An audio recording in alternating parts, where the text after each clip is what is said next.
What's good, YouTube? It's your girl Lil Dern, back at it again with another video. Today's story time is about how I got kidnapped by my own ex-boyfriend. This happened a couple years back now. We're in the year 2025. I think this happened maybe 2020.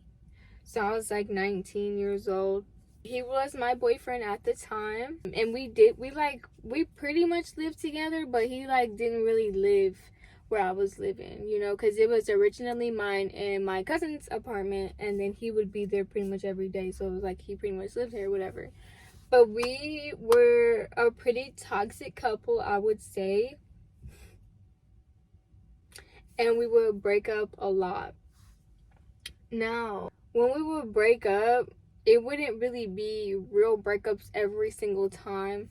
It would be like a breakup during the day, but you back in my crib at night. You know what I'm saying? But this one was kind of crazy. Like, we had gotten into it that day, and we broke up.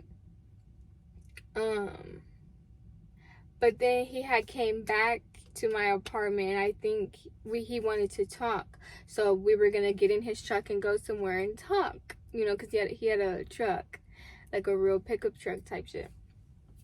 So I'm like, okay, fine, let's go talk. But I went with him to go talk or whatever, but we didn't even really talk. It just, at first it seemed like he was trying to make shit seem like shit was just normal. Like, shit was not normal, bro. We just got into it all that day. I think he had said something, I can't remember word for word obviously what had happened that day, but I also don't want to lie either. So I think he had said something that made me mad, and I wanted him to take me home and drop me back off. Okay, so I think we started getting into it in the car, and I used to be really bad. I was my mental was really bad during this relationship or whatever, so I would do dumbass shit. So I was probably also in the car trying to control the steering wheel from my passenger side because he was making me so angry. So he finally pulls back up to our apartment, and we're in the parking lot, but it was a walk to where my apartment was. So we're there, and we're still talking. I'm probably crying at this point because I'm so sensitive, and I hate arguing, especially with people that I love, at that time, that was the person I was so deeply in love with. So it was just a lot going on. And then I think I was about to try to get out, but he didn't want me to get out, bro. So you know what this nigga did? He started driving the car.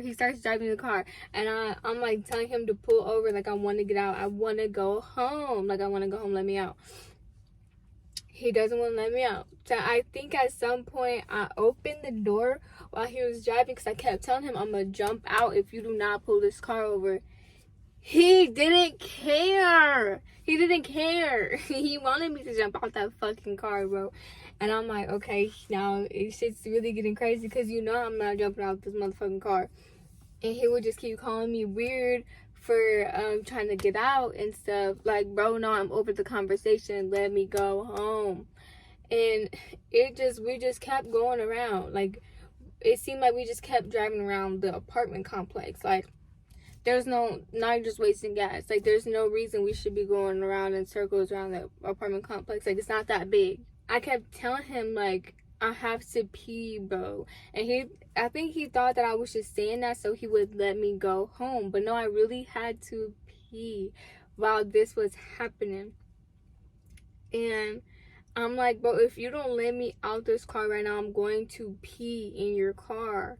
He said, do it.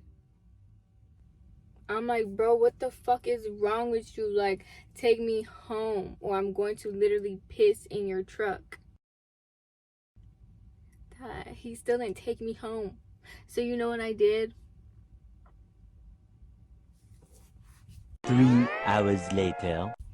I pissed in his truck. I was so mad. I was so mad at him and myself. Like, you really just had me pee on myself when we're literally outside of my apartment. Like, that shit don't make no fucking sense, bro. Then, it was almost like after I peed myself, that's when he wants to take me home.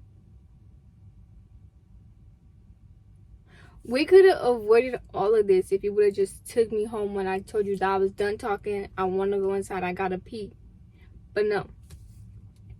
So then I got out of his truck and I went into my apartment and he left.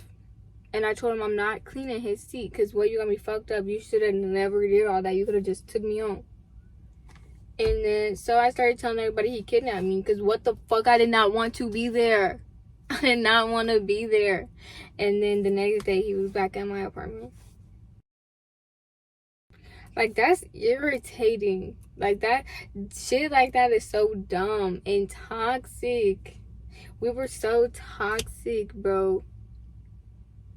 Oh my god, that just made me think of something else that happened. Like, this shit don't make no sense, bro. But yeah, that was the time that I got kidnapped by my ex-boyfriend. This shit don't make no fucking sense. This shit is a joke. But that was like the young me. So I think I've grown and I've matured a lot since 2020. Yeah, that's 5 years ago, so. But thanks for listening to my story. Like, comment, and subscribe to my video, and comment more ideas or story times you want to see from me. And I'll catch you in the next video.